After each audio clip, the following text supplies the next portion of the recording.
Votre vie de foi est une continuation de persévérance. Hébreux 10, versets 26 à 36. Car si nous péchons volontairement après avoir reçu la connaissance de la vérité, il ne reste plus de sacrifice pour les péchés, mais une attente terrible du jugement et de l'ardeur d'un feu qui dévorera les rebelles. Celui qui a violé la loi de Moïse meurt sans miséricorde, sur la déposition de 2 ou 3 témoins. De quel pire châtiment pensez-vous que sera jugé digne celui qui aura foulé aux pieds le Fils de Dieu, qui aura tenu pour profane le sang de l'alliance, par lequel il a été sanctifié, et qui aura outragé l'Esprit de la grâce? Car nous connaissons celui qui a dit « À moi la vengeance, à moi la rétribution, et encore, le Seigneur jugera son peuple ». C'est une chose terrible que de tomber entre les mains du Dieu vivant.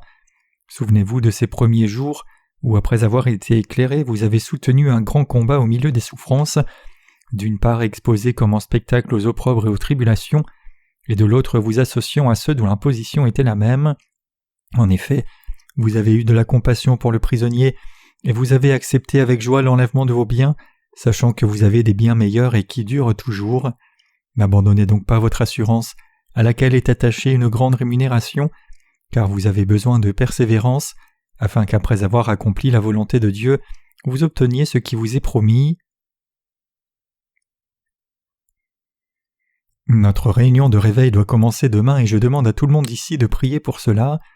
C'est merveilleux de voir une si belle composition florale à côté de la chair. Chaque jour, nuit et jour, nous avons tant à faire pour l'œuvre de Dieu. Nous venons de lire Hébreux 10, versets 26 à 36 pour la lecture des Écritures d'aujourd'hui. À cette heure, je voudrais vous expliquer ce que la Bible nous enseigne à partir de ce passage de l'Écriture. La Bible dit dans Hébreux 10, versets 26 à 27 « Car si nous péchons volontairement après avoir reçu la connaissance de la vérité, il ne reste plus de sacrifice pour les péchés, mais une attente terrible du jugement et l'ardeur d'un feu qui dévorera les rebelles. » Ce passage nous enseigne que si nous trahissons la justice de Dieu, après avoir reçu la connaissance de la vérité de l'évangile de l'eau et l'esprit, nous serons certainement jugés par Dieu. Cela pose alors la question, pourquoi le serviteur de Dieu qui a écrit l'épître aux Hébreux nous a-t-il lancé un tel avertissement?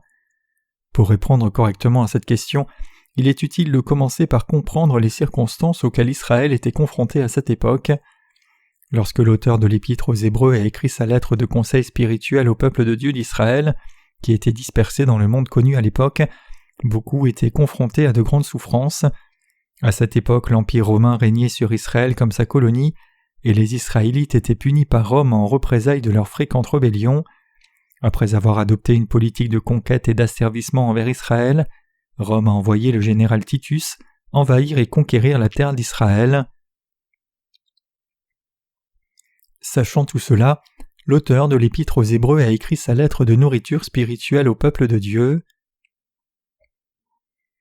Dans le passage de l'Écriture d'aujourd'hui, l'auteur de l'Épître aux Hébreux dit au peuple de Dieu de ne pas trahir Jésus et sa vérité de la justice de Dieu, peu importe la difficulté de leur situation. Il leur disait « Vous avez fait tout ce chemin, vous avez reçu votre salut en croyant dans la justice de Jésus et en perdant ainsi tous vos biens terrestres, même vos propres frères et sœurs, tout en défendant votre précieuse foi. » Il a continué en disant « Après toutes ces années et tant de sacrifices, trahiriez-vous maintenant la justice de Jésus-Christ ? Décideriez-vous de gaspiller tous vos sacrifices et de les rendre vains pour faire face au jugement de Dieu à la fin ?» Lorsque nous nous tournons vers Hébreux 10, versets 30 à 31, nous pouvons voir l'auteur citer la parole de Dieu qui nous avertit également, car nous connaissons celui qui a dit « À moi la vengeance, à moi la rétribution, et encore, le Seigneur jugera son peuple. C'est une chose terrible que de tomber entre les mains du Dieu vivant. » Ici, Dieu nous dit que lorsque le jour du dernier jugement arrivera, notre Seigneur jugera son peuple en premier. Nous ne devons jamais oublier comment le Seigneur nous a sauvés, nous qui croyons dans la justice de Dieu, en venant sur cette terre incarnée dans la chair de l'homme, en étant baptisé par Jean-Baptiste pour porter tous nos péchés, en mourant sur la croix tout en endossant les péchés du monde et en ressuscitant des morts. Étant donné que nous avons tous reçu la rémission des péchés, en réalisant et en croyant la justice de Dieu, comment pourrions-nous abandonner notre foi juste parce que nos circonstances deviennent difficiles? Comment pourrions-nous condamner notre propre avenir comme ceci? En d'autres termes, si nous devions trahir Dieu et renoncer à notre foi dans sa justice pour croire en quelque chose d'autre, alors nous tomberions dans le jugement terrifiant de Dieu. Il faut craindre cela beaucoup plus que notre situation actuelle. Après tout, comment ne pas craindre les conséquences de l'apostasie, alors que cela signifie faire face au jugement de Dieu qui est beaucoup plus terrifiant que nos circonstances à court terme. Dieu nous exhorte donc à ne pas abandonner notre foi en disant « Vos souffrances actuelles prendront fin très bientôt. Souhaitez-vous toujours me renier dans votre impatience pour affronter plus tard mon jugement? Quel est le pire qui puisse vous arriver maintenant? N'est-ce pas simplement une mort physique mais qui n'est que temporaire? Si vous me trahissez maintenant, vous périrez pour toujours. Alors endurez votre souffrance actuelle avec persévérance en pensant à la gloire à venir. » La Bible nous dit « Souvenez-vous de ces premiers jours où après avoir été éclairés, vous avez soutenu un grand combat au milieu de souffrances, d'une part exposé comme en spectacle aux opprobres et aux tribulations, et de l'autre vous associant à ceux dont la position était la même. En effet, vous avez eu de la compassion pour les prisonniers, et vous avez accepté avec joie l'enlèvement de vos biens, sachant que vous avez des biens meilleurs et qui durent toujours. » Hébreux 10, versets 32 à 34. Autrement dit, la Bible nous demande « N'avez-vous pas supporté toutes ces souffrances jusqu'à présent, sachant que Dieu vous donnera son royaume ?» Les Écritures continuent ensuite en disant « N'abandonnez donc pas votre assurance à laquelle est attachée une grande rémunération, car vous avez besoin de persévérance, afin qu'après avoir accompli la volonté de Dieu, vous obteniez ce qui vous est promis. » Hébreux 10, 35 à 36. La parole de Dieu que nous avons lue aujourd'hui a été écrite il y a environ 1900 ans. À cette époque, Dieu a dit aux croyants en Jésus de persévérer. Aujourd'hui, dans mon sermon, je vous exhorte également à persévérer tout comme ses prédécesseurs de la foi, alors que vous faites face à des épreuves et des tribulations tout comme ils ont vécu. Une foi durable est absolument indispensable pour nous tous qui croyons dans l'évangile de l'eau et de l'esprit. La patience est également importante pour nous, car elle consiste à endurer et à persévérer dans les épreuves. Alors que la douleur temporaire que nous subissons maintenant nous oblige à ne faire preuve de patience que pendant un court instant, vivre notre foi jusqu'au jour du retour de Jésus-Christ requiert une persévérance considérable. Tout le monde lutte pour supporter la douleur. Bien que ce ne soit pas si difficile de supporter une douleur de courte durée, c'est une lutte pour supporter une souffrance continue. C'est ce dernier qui nous est demandé pour vivre notre foi jusqu'au retour du Seigneur. Nous faisons face à la plus grande lutte de notre vie de foi lorsque la promesse du Seigneur n'est pas accomplie immédiatement. En d'autres termes, nous luttons le plus pour endurer et persévérer en attendant le jour du retour du Seigneur. C'est précisément pourquoi Dieu a dit « Car vous avez besoin de persévérance, afin qu'après avoir accompli la volonté de Dieu, vous obteniez ce qui vous est promis. » Hébreux 10, verset 36. Comme Dieu l'a dit ici, nous menons nos vies de foi en faisant confiance à l'évangile de l'eau et de l'esprit, afin que nous voyions s'accomplir le retour promis du Seigneur. Il y a de nombreuses fois où nous devons supporter des épreuves pour le bien de l'œuvre du Seigneur, mais nous devons endurer de telles souffrances afin de prêcher l'évangile de l'eau et l'esprit et le servir. Lorsque nous vivons notre foi pour répandre l'évangile de l'eau et l'esprit, nous commencerons à réaliser que nos vies de foi sont toutes axées sur la continuation de persévérance. Pour que nous recevions les bénédictions promises par Dieu, nous devons endurer nos souffrances et nos difficultés actuelles. Nous devons tous courir notre course par la foi jusqu'au jour où nous entrerons dans le royaume du Seigneur. Il vaut beaucoup mieux pour nous de lutter avec beaucoup de travail à faire pour Dieu que de nous inquiéter d'avoir trop peu à faire pour lui. N'êtes-vous pas d'accord? Il est en effet préférable pour nous d'être occupés par l'œuvre de Dieu. Moi aussi, je trouve c'est très satisfaisant de faire l'œuvre de Dieu avec vous, et je suis sûr que vous ressentez la même chose. Je sais ce qu'il y a dans votre cœur même sans aller sur le lieu de votre travail. Vous êtes tous très occupés par l'œuvre de Dieu tout comme moi, mais c'est toujours une joie pour vous tout comme c'est une joie pour moi aussi. Se réjouir de l'œuvre de Dieu, c'est ce que signifie vivre notre foi. Vous pouvez donc voir pourquoi il y a tant à faire. Il y a tellement de travail que cela nous submerge, mais en même temps nous sommes heureux de faire ce travail. Ce matin j'ai vu Agang, un petit enfant, pleurer près de la porte d'entrée pour une raison quelconque. Je ne savais pas exactement pourquoi elle pleurait, mais dans mon cœur je lui ai dit « Agang, toi aussi tu dois endurer, tu dois tout traverser et persévérer en grandissant. » De la même manière, pour les ouvriers et les saints de Dieu, chacun d'eux doit endurer toutes les épreuves et les tribulations que Dieu lui apporte afin de le former. Il n'y a personne ici qui puisse vivre sa foi sans patience. Chacun de nous doit endurer toutes les épreuves qui se présentent à nous lorsque nous prêchons la justice de Dieu, car nous n'avons pas d'autre choix. c'est parce que c'est seulement alors que la justice de Dieu peut être accomplie. L'œuvre juste de Dieu exige de nous une endurance persistante jusqu'à ce que le Seigneur l'achève enfin et nous récompense à la fin. Alors que nous croyons dans l'évangile de l'eau et l'esprit, nous travaillons à notre tour très dur pour prêcher la justice de Dieu. Si nous ne surmontons pas nos difficultés en nous appuyant sur notre foi dans la justice du Seigneur, nous ne pouvons pas sortir victorieux. Pour être victorieux dans nos vies de foi, nous devons veiller à ce que notre foi en Dieu et en sa justice persévère, afin que nous commencions à porter du fruit. Nous devons défendre notre foi dans la justice de Dieu envers et contre tout. Ce n'est que trop évident, mais je ne saurais trop insister sur l'importance pour nous tous de défendre notre foi dans l'évangile de l'eau et l'esprit et la justice de Dieu. Je suis sûr que la plupart d'entre vous savent de quoi je parle ici, étant donné que j'ai abordé ce point à plusieurs reprises dans le passé. Malheureusement, il y a des gens dans notre Église qui ont fini par abandonner leur vie de foi, et il va sans dire que c'est totalement faux. Pourtant cela peut nous arriver aussi si nous échouons à persévérer et à tenir ferme dans nos épreuves et nos tribulations pour la justice du Seigneur. Chaque fois que vous et moi rencontrons des difficultés, nous devons prier le Seigneur pour son aide et obéir à sa volonté en faisant confiance à Dieu et sa parole. Nous verrons alors sûrement que tous nos problèmes sont résolus grâce à la justice du Seigneur. Si nous échouons autrement à supporter nos épreuves par la foi, alors nous finirons par trahir la justice du Seigneur.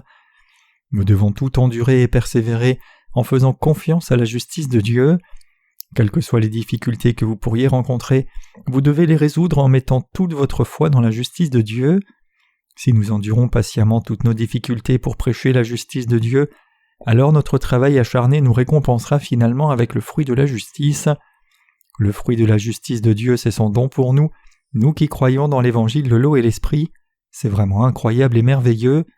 Après tout, n'avons-nous pas entendu de merveilleuses nouvelles du monde entier, et beaucoup de gens nous dire qu'ils ont maintenant été sauvés de tous leurs péchés en croyant dans l'évangile de l'eau et de l'esprit prêché par nous?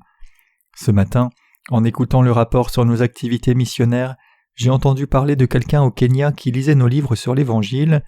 Cet homme n'a apparemment lu que 2 de nos livres, le tout premier livre de sermons que nous avons publié et un autre livre de sermons sur la Genèse. Pourtant, malgré le fait qu'il était relativement nouveau dans l'Évangile de l'eau et l'Esprit, son témoignage de foi était incroyable. Ainsi, chaque fois que nous entendons ou lisons à propos de la rémission des péchés que Dieu a donné à ses nouveaux croyants et leur témoignage de foi, nous sommes tous édifiés au-delà des mots. Je suis absolument sûr que de tels fruits de justice sont nés à travers nous parce que nous avons vécu par la foi pour prêcher la justice de Dieu comme ceci. C'est parce que nous avons travaillé dur et enduré avec patience pour le bon travail de Dieu que les fruits de la justice naissent partout dans le monde. En d'autres termes, nous portons de tels fruits de justice parce que nous travaillons dur pour prêcher l'Évangile et soutenir le ministère. Au début, seuls quelques fruits étaient nés, mais maintenant nous entendons parler de nouveaux fruits nés de partout dans le monde. Tout cela parce que nous avons enduré et persévéré encore et vivons par la foi pour l'amour de la justice de Dieu. Le Seigneur a effacé tous les péchés de toute la race humaine une fois pour toutes avec l'Évangile de l'eau et de l'Esprit. En croyant dans cet Évangile de l'eau et l'Esprit, nous avons été sauvés de tous nos péchés une fois pour toutes, et en gardant notre foi dans la justice du Seigneur, nous continuons à le suivre par la foi. Par conséquent, nous devons tous continuer à faire le bon travail du Seigneur tous les jours et vivre par la foi jusqu'au jour où la volonté du Seigneur sera pleinement accomplie dans ce monde. Peu importe que nous puissions contribuer beaucoup ou un peu, ce qui compte vraiment, et ce que nous devons tous saisir ici, c'est que le peu que nous puissions faire pour accomplir l'œuvre juste de Dieu finira par porter des fruits merveilleux. J'ai beaucoup enduré tout en vous conduisant à la justice de Dieu.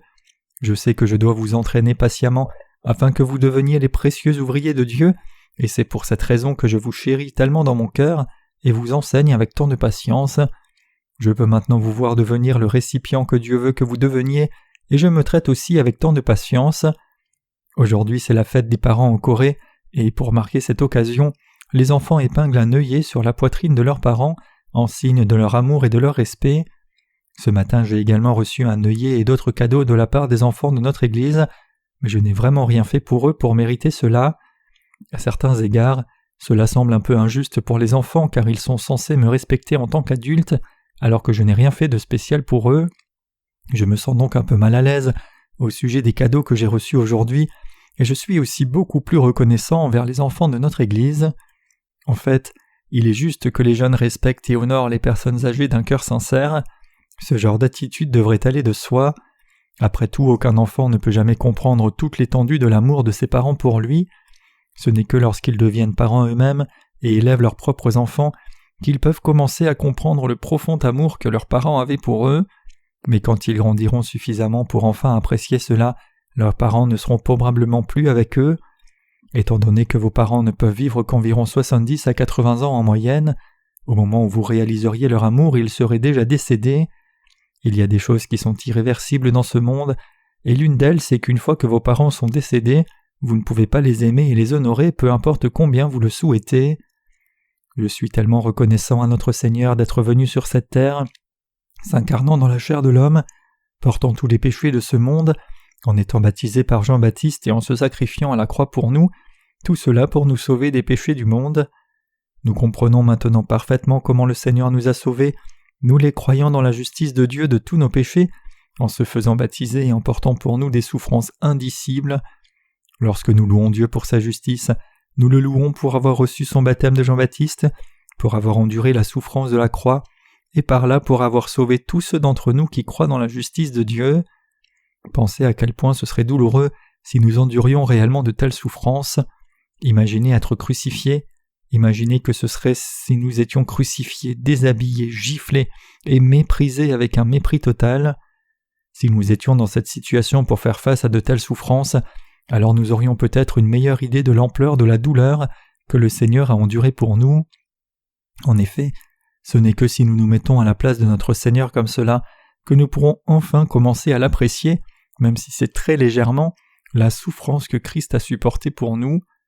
Nous ne pouvons sympathiser avec une autre personne que si nous nous mettons à la place de cette personne. Il y a un dicton selon lequel même si quelqu'un souffre de la mort, cette souffrance n'est pas aussi grande que la vôtre qui souffre d'un simple rhume. Pour vous, en d'autres termes, la moindre douleur que vous pourriez rencontrer est plus grande que la douleur la plus atroce subie par quelqu'un d'autre. Ce n'est que lorsque vous ressentez la douleur de cette personne que vous pouvez sympathiser avec cette personne. Ce n'est que lorsque vous vous mettez à la place de cette personne et appréciez sa douleur que vous pouvez être véritablement compatissant envers elle. Si vous pensez autrement que vous n'avez rien à voir avec cette personne, vous ne pourrez pas sympathiser avec elle. De la même manière, à moins que vous ne nouiez une relation personnelle avec Jésus, vous ne pouvez pas vraiment apprécier ce qu'il a fait pour vous. Lorsque le Seigneur est venu sur cette terre pour nous, il a porté tous nos péchés en étant baptisé par Jean-Baptiste, et pour nous sauver de tous nos péchés, il a supporté toute la condamnation de tous nos péchés en endurant la souffrance de la crucifixion.